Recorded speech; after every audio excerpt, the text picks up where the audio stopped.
وہ پیغام نہ صرف یہ کہ ہم تک اور آپ تک پہنچے، بلکہ ملک کے ایک ایک شہری تک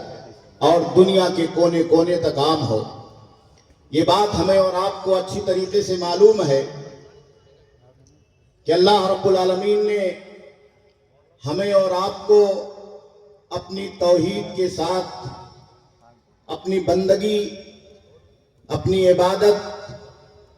اور روزہ اور نماز اور دیگر تمام تر ان مظاہر عبادت کو بجا لانے کا حکم عطا فرمایا ہے جو اللہ رب العالمین کی مرضی تک ہمیں اور آپ کو اور جنت تک پہنچانے کا ذریعہ ہے۔ لیکن یہ بات بھی ہمیں اور آپ کو سمجھ لینی چاہیے کہ جہاں اللہ رب العالمین نے اور پیارے نبی جناب محمد رسول اللہ صلی اللہ علیہ وسلم نے ہمیں اور آپ کو توحید اور اس روئے زمین پر اللہ رب العالمین کی عبادت کو قائم کرنے اور اسے بجا لانے کا حکم عطا فرمایا ہے، وہی سماجی اور معاشرتی اعتبار سے اس روئے زمین پر رہنے والے ان تمام اللہ رب العالمین کے بندوں کے ساتھ اپنے تعلقات کو ان مظاہر اور ان سلوکیات کی شکل میں اختیار کرنے کا بھی حکم عطا فرمایا ہے جو سماج میں اور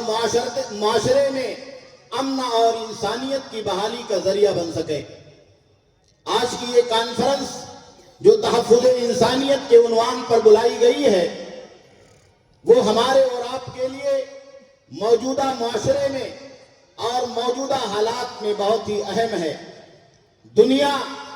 جہاں انسانوں کے حقوق کو نہیں سمجھ پا رہی ہے، دنیا جہاں مذہبی آزادی کا نعرہ بلند کر رہی ہے، دنیا جہاں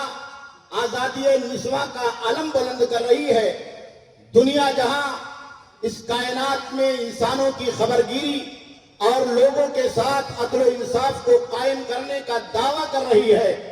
وہی دنیا کے لوگوں کو یہ بھی سمجھنا چاہیے کہ اس کائنات میں اللہ رب العالمین نے حضرت آدم علیہ السلام سے لے کر آخری پیغمبر جناب محمد رسول اللہ صلی اللہ علیہ وسلم تک جتنے نبیوں کو بھیجا اور ان نبیوں کی تعلیمات پر عمل کرنے والے جتنے لوگ اس کائنات میں وجود میں آئے، اور اس کے سب سے سر فہرست امام الانبیاء محمد عربی جناب محمد رسول اللہ صلی اللہ علیہ وسلم اور آپ کی تعلیمات پر چلنے والے آپ کے خلفائے راشدین، آپ کے جانثار صحابہ کرام، ان لوگوں نے اللہ رب العالمین کے بتائے ہوئے اصولوں کے مطابق، آسمانی وحی کے مطابق، اللہ رب العالمین کے احکامات اور اللہ رب العالمین کی تعلیمات کے مطابق دنیا کے تمام انسانوں کے ساتھ بغیر کسی اونچ اور نیچ کے، بغیر کسی ذات اور برادری کے، بغیر کسی بھید اور بھاؤ کے انسانیت کے سلوک کو بجا لانے کا جو حکم عطا فرمایا ہے وہ اسلامی تعلیمات میں، قرآن کے پاروں میں، پیارے نبی جناب محمد رسول اللہ صلی اللہ علیہ وسلم کی احادیث مبارکہ میں اور خلفائے راشدین کی تاریخ کے اندر سنہرے حروف سے لکھے ہوئے ہیں۔ اسے ہمیں اور آپ کو پڑھنا چاہیے۔ دنیا آج سسک رہی ہے، انسانیت آج کراہ رہی ہے، اور انسانی جانوں کی کوئی قیمت نہیں ہے، انسان کی عزت کی کوئی قیمت نہیں ہے، مرنے والے بھوکے انسان کی کوئی پرواہ نہیں ہے۔ اس کائنات میں پیاسے انسانوں کی اور پیاسے اللہ رب العالمین کی مخلوقات کی کوئی پرواہ نہیں ہے۔ زمین کے اوپر تڑپتی ہوئی لاشوں کو لے کر کے اپنی جانوں کو گنوانے والوں کی کوئی پرواہ نہیں ہے۔ ایسے ماحول میں ہمیں اور آپ کو اسلام کی سنہری تعلیمات کو اور اس سنہری تعلیمات کو ہم تک اور آپ تک پہنچانے والے پیارے پیغمبر جناب محمد رسول اللہ صلی اللہ علیہ وسلم کے صحابہ کرام کو،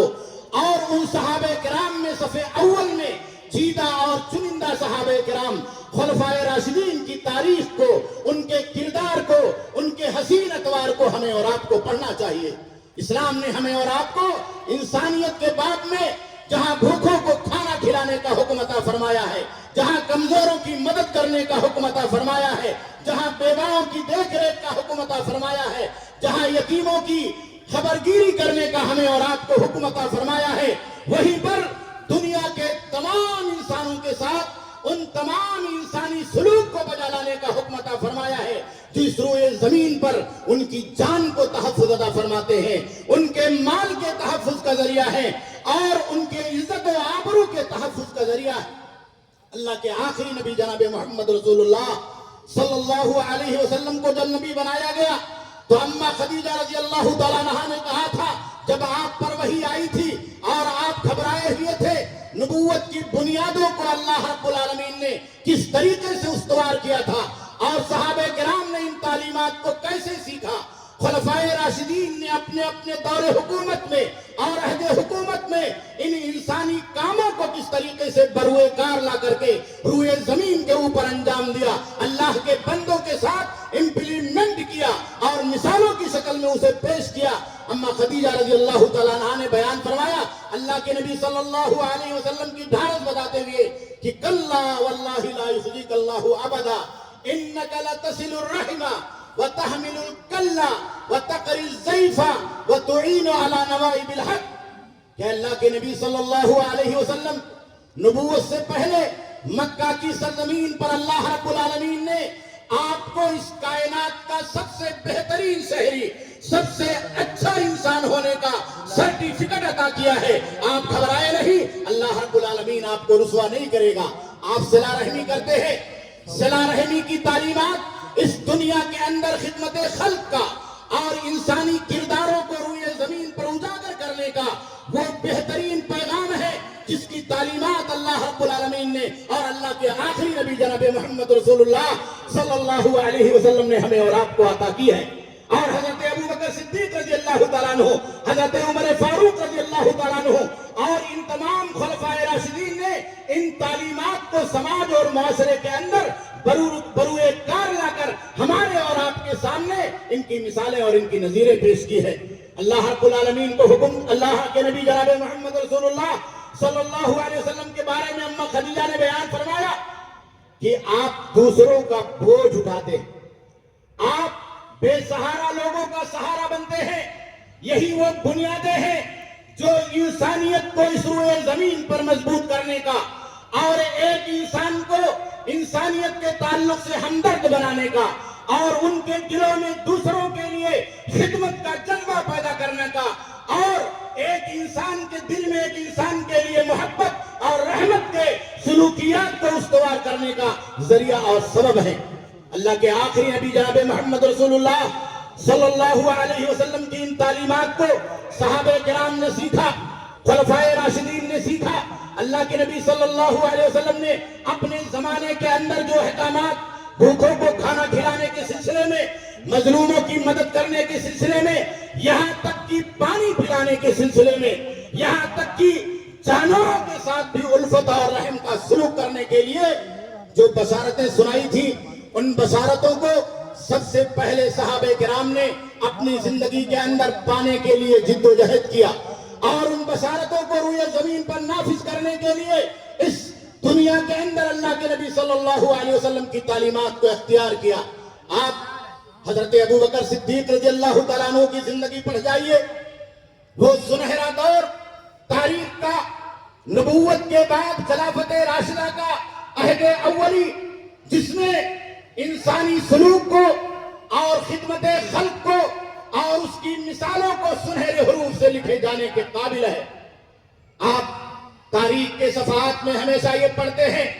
کہ خلیفہ بنائے جانے سے پہلے حضرت ابو بکر صدیق رضی اللہ تعالیٰ عنہ ایک بوڑھی عورت کے گھر میں جا کر کے جھاڑو لگایا کرتے تھے، صاف صفائی کیا کرتے تھے۔ یہ کوئی چھوٹا کام نہیں ہے۔ اللہ کے نبی صلی اللہ علیہ وسلم کے زمانے رسالت میں اس طرح کی مثالیں سماج اور معاشرے کے اندر لوگوں کی خدمت کے لیے بدرجہ عدم پائی جاتی تھی۔ جب حضرت ابو بکر صدیق رضی اللہ تعالیٰ عنہ کو خلیفہ چن لیا گیا، سقیفہ بنی ساعدہ میں بیٹھ کر کے مہاجرین نے اور انصار نے آپ کے ہاتھوں پر بیعت کر لیا، خلافت کی مسند پر آپ اس روئے زمین پر یعنی مدینہ منورہ کے اندر براجمان ہو گئے، خلیفہ ہونے کا اعلان کر دیا گیا۔ تو بعض تاریخی شواہد ہمیں اور آپ کو یہ بتاتے ہیں، جیسے طبقات ابن سعد میں اور علامہ ابن کثیر نے البدایہ والنہایہ کے اندر تحریر فرمایا ہے کہ اس بوڑھی عورت کو یہ ڈر لاحق ہوا کہ ابو بکر صدیق جو میرے گھر میں خلیفہ بنائے جانے سے پہلے جھاڑو دینے کے لیے، میری مدد کرنے کے لیے، میرا کھانا بنانے کے لیے، میری غمگساری کے لیے آیا کرتے تھے، خلافت کے اتنے بلند مقام پر پہنچنے کے بعد کیا ابو بکر اب بھی آئیں گے؟ کیا خلیفہ وقت میرے گھر میں آئے گا؟ حضرت ابو بکر صدیق رضی اللہ تعالیٰ عنہ کے کانوں تک آواز پہنچی۔ سیدنا ابو بکر صدیق رضی اللہ تعالیٰ عنہ اس بڑھیا کے گھر گئے اور اس بڑھیا سے کہا کہ میں خلیفہ نہیں ہوں، میں اپنی قوم کا، میں امت کا خادم بنایا گیا ہوں، اور میری خدمت جو خلافت کے اس مسند سے پہلے تمہارے تعلق سے جاری اور ساری تھی، وہ خلیفہ بنائے جانے کے بعد بھی جاری اور ساری رہے گی۔ اور سیدنا ابو بکر صدیق رضی اللہ تعالیٰ عنہ نے خلافت کی مشغولیات کے ساتھ، جہاد کی مشغولیات کے ساتھ، امور مسلمین میں مشغولیات کے ساتھ اور ان تمام مصروفیتوں کے ساتھ اس بڑھیا کی اسی طریقے سے خدمت کو جاری اور ساری رکھا جیسے خلیفہ بنائے جانے سے پہلے جاری اور ساری رکھا۔ غلاموں کے ساتھ عرب کی سرزمین میں کیا سلوک کیا جاتا تھا آپ تصور نہیں کر سکتے ہیں۔ اللہ کے آخری نبی جناب محمد رسول اللہ صلی اللہ علیہ وسلم نے اس روئے زمین پر صرف مکہ کے لوگوں کو نہیں بلکہ قیامت تک پیدا ہونے والے اس آخری انسان کو یہ پیغام دیا ہے کہ انسانوں کے ساتھ کیسا سلوک ہونا چاہیے، غلاموں کے ساتھ کیسا سلوک ہونا چاہیے، اللہ کے ان بندوں کے ساتھ جو سماج اور معاشرے کے اندر دبے اور کچلے ہوتے ہیں، ان کی خدمت کیسی ہونی چاہیے، ان کے ساتھ معاملہ کیسا ہونا چاہیے، ان کے ساتھ سلوک اور ویوہار کیسا ہونا چاہیے۔ حضرت ابو ذر غفاری رضی اللہ تعالیٰ عنہ کا وہ واقعہ جو امام بخاری رحمہ اللہ نے صحیح بخاری کے اندر نقل کیا ہے، آپ اسے پڑھیں۔ اللہ کے نبی صلی اللہ علیہ وسلم کے زمانے رسالت میں ان کے پاس ایک غلام تھا، کسی وجہ سے حضرت ابو ذر غفاری رضی اللہ تعالیٰ عنہ کی زبان مبارک سے ناراضگی میں اس غلام کے خلاف کچھ کلمات نکل گئے۔ بعض روایتوں کے اندر ہے کہ ابو ذر غفاری رضی اللہ تعالیٰ عنہ نے ماں کا نام لے کر کے اپنے غلام کو آر دلا دیا۔ آج ہمارے یہاں کتنی باتیں اس طرح کی ہوتی، ہماری زبانوں پر کس طرح سے اتنے کلمات جاری اور ساری ہیں، ماں کا نام لے کر کے، بہن کا نام لے کر کے کتنی فحش باتیں ہمارے اور آپ کے سماج اور معاشرے میں کی جاتی۔ وہ غلام پیارے نبی جناب محمد رسول اللہ صلی اللہ علیہ وسلم کی خدمت مبارکہ میں حاضر ہوا، اپنے آقا حضرت ابو ذر غفاری رضی اللہ تعالیٰ عنہ کے خلاف اس نے شکایت درج کی۔ پیارے رسول صلی اللہ علیہ وسلم نے اس غلام کی شکایت کو سن کر کے آقا کو اپنے دربار میں بلایا۔ دربار رسالت میں حضرت ابو ذر غفاری رضی اللہ تعالیٰ عنہ حاضر ہوئے۔ اللہ کے نبی صلی اللہ علیہ وسلم نے کہا، کیا تم نے اس غلام کو ماں کا نام لے کر کے آر دلایا ہے؟ اور اس کے بعد پیارے نبی جناب محمد رسول اللہ صلی اللہ علیہ وسلم نے دنیا کے لوگوں کو یہ پیغام دیا کہ انسانوں کے ساتھ سلوک کیسا کرنا چاہیے اور انسانوں میں غلاموں کے ساتھ، دبے کچلوں کے ساتھ اور کمزوروں کے ساتھ سلوک کیسے کرنا چاہیے۔ اللہ کے نبی صلی اللہ علیہ وسلم نے حضرت ابو ذر غفاری سے مخاطب ہو کر کے کہا، اِنَّكَ امْرُؤٌ فِيكَ جَاهِلِيَّةٌ۔ کہا ابو ذر غفاری، تمہاری زبان سے جو کلمات نکلے ہیں ماں کے نام سے آر دلانے کے سلسلے میں، تم ایسے آدمی ہو کہ ابھی تمہارے اندر زمانے جاہلیت کی عادات باقی ہے، زمانے جاہلیت کی خوب باقی ہے۔ اللہ کے نبی صلی اللہ علیہ وسلم نے پھر ابو ذر غفاری رضی اللہ تعالیٰ عنہ کو نصیحت کی، کہا اخوانکم خوالکم، کہا یہ غلام تمہارے بھائی ہے، جیسا کھانا کھاؤ ویسے ان کو کھانا کھلاؤ، جیسے کپڑا پہنو ویسے ان کو کپڑا پہناؤ۔ حضرت ابو ذر غفاری رضی اللہ تعالیٰ عنہ کی عمر لمبی ہوئی، عہد خلافت راشدہ میں ان کے شاگرد معرور ابن سوید بیان کرتے ہیں کہ ایک دفعہ میں نے دیکھا حضرت ابو ذر غفاری رضی اللہ تعالیٰ عنہ اپنے استاذ کو، ان کے ساتھ ان کا غلام بھی جا رہا ہے، غلام کے اوپر بھی وہی جوڑا اور کپڑا ہے جو آقا پہنے ہوئے ہے، جو مالک پہنے ہوئے ہے۔ کہا میں نے اعتراض کیا، میں نے پوچھا وہی جوڑا آپ کے بدن پر بھی ہے اور وہی جوڑا آپ نبی ہے. تو حضرت ابو ذر غفاری رضی اللہ تعالیٰ عنہ رونے لگے اور کہنے لگے کہ پیارے نبی جناب محمد رسول اللہ صلی اللہ علیہ وسلم کے زمانے میں ایک معاملہ پیش آیا تھا. میں نے اپنے غلام کو کچھ برا بھلا کہہ دیا تھا. اس نے میری شکایت اللہ کے نبی صلی اللہ علیہ وسلم سے کی تھی اور اللہ کے نبی صلی اللہ علیہ وسلم نے مجھے نصیحت کی تھی اور کہا تھا یہ غلام تمہارے بھائی ہیں, جیسے کھانا کھاؤ ویسے کھانا ان غلاموں کو بھی کھلاؤ اور جیسے کپڑا پہنو ویسے کپڑا ان غلاموں کو بھی پہناؤ. کہتے ہیں اللہ کی قسم ہے پیارے نبی کی جب سے نصیحت مجھے ملی ہے, پیارے نبی نے جب سے مجھے تنبیہ دی ہے, پیارے نبی نے جب سے مجھے سکھایا ہے, اللہ کی قسم یہ غلام میرے ساتھ رہتا ہے. جب کوئی جوڑا اپنے لیے خریدتا ہوں تو اپنے غلام کے لیے بھی وہی جوڑا خریدتا ہوں. کہا معرور ابن سعید یہ پیارے نبی صلی اللہ علیہ وسلم کی انسانی اور فلاحی تعلیمات کا نتیجہ ہے کہ ابو ذر غفاری کے بدن پر بھی وہی جوڑا ہے جو ابو ذر غفاری کے غلام کے بدن پر بھی جوڑا. یہ اتوار, یہ کردار, یہ سنہرا دور جو خلافت راشدہ کا تھا, سیدنا ابو بکر صدیق رضی اللہ تعالیٰ عنہ کا تھا, عمر فاروق رضی اللہ تعالیٰ عنہ کا تھا, عثمان غنی رضی اللہ تعالیٰ عنہ کا تھا, علی ابن ابی طالب رضی اللہ تعالیٰ عنہ کا تھا اور ان ہزاروں جعل صحابہ کرام کا تھا جنہوں نے ان انسانی کرداروں کو پیارے نبی صلی اللہ علیہ وسلم سے سیکھ کر کے اس روئے زمین کے اوپر زندہ کیا تھا, اس روئے زمین کے اوپر قائم اور قائم کیا تھا. حضرت عمر فاروق رضی اللہ تعالیٰ عنہ سے پوچھا گیا تو حضرت عمر فاروق رضی اللہ تعالیٰ عنہ نے خلیفہ بنائے جانے کے بعد لوگوں کو یہ جواب دیا, کہا کہ میں خلیفہ بنایا گیا ہوں, میں لوگوں کا مسئول ہوں, میں لوگوں کا ذمہ دار ہوں. اللہ کی قسم اگر دجلہ کے کنارے کوئی بکری بھی بھوکے مر جاتی ہے تو عمر اللہ رب العالمین کی بارگاہ میں مسئول ٹھہرایا جائے گا. عمر کو اس بات کا احساس تھا کہ انسانوں کی خدمت کا, بندوں کی خدمت کا, خلق خدا کی خدمت کا, اگر عمر کے اس وسیع و عریض سلطنت میں ایک بکری بھی تڑپ کر کے بھوک سے مر جاتی ہے, ایک جانور بھی اس دنیا کے اندر اپنی جان گنوا بیٹھتا ہے تو خلیفہ ذمہ دار ہوگا. آج روئے زمین پر ناحق کتنا خون بہایا جا رہا ہے, آج اس روئے زمین کے اوپر ناحق کتنا قتل عام کیا جا رہا ہے, آج اس روئے زمین پر انسانوں کا خون کتنا سستا ہو گیا ہے. میرے دینی بھائی اور دوستو, ہمیں اور آپ کو پیارے نبی جناب محمد رسول اللہ صلی اللہ علیہ وسلم, خاص طور پر خلفائے راشدین اور حضرت ابو بکر صدیق رضی اللہ تعالیٰ عنہ اور حضرت عمر فاروق رضی اللہ تعالیٰ عنہ کے تعلیمات کو اور ان کے سنہرے ادوار کو اپنے کرداروں میں اور اپنے زندگی کے اندر نافذ کرنا چاہیے. مدینہ کے اندر سن 18 ہجری کے اندر قحط سالی پڑ گئی جس کو تاریخ میں عام الرمادہ کا نام دیا گیا ہے. اتنی بڑی قحط سالی کہ لوگ بھوکوں مر رہے ہیں, تڑپ رہے ہیں, بلک رہے ہیں, کھانے کے لیے اناج نہیں ہے, گھروں کے اندر غلہ نہیں ہے, پینے کے لیے پانی دستیاب نہیں ہے. حضرت عمر فاروق رضی اللہ تعالیٰ عنہ لوگوں سے مخاطب ہو کر کے گویا ہوتے ہیں, کہتے ہیں اللہ کی قسم جب تک لوگ سیر نہیں ہوتے,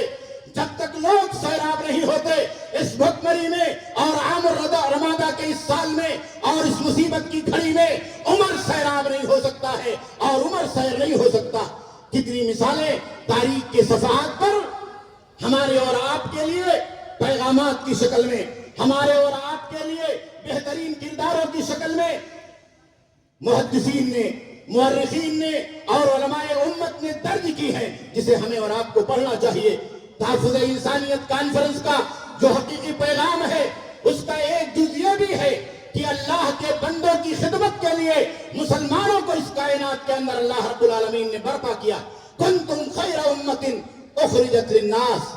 کنتم خیر امت اخرجت للناس, تم خیر امت ہو, تمہیں اس کائنات میں لوگوں کے لیے برپا کیا گیا. پیارے نبی صلی اللہ علیہ وسلم نے بیان فرمایا خیر الناس انفعهم للناس, لوگوں میں سب سے بہترین آدمی, خیر امت کا بہترین عنوان اور بہترین کردار وہ شخص ہے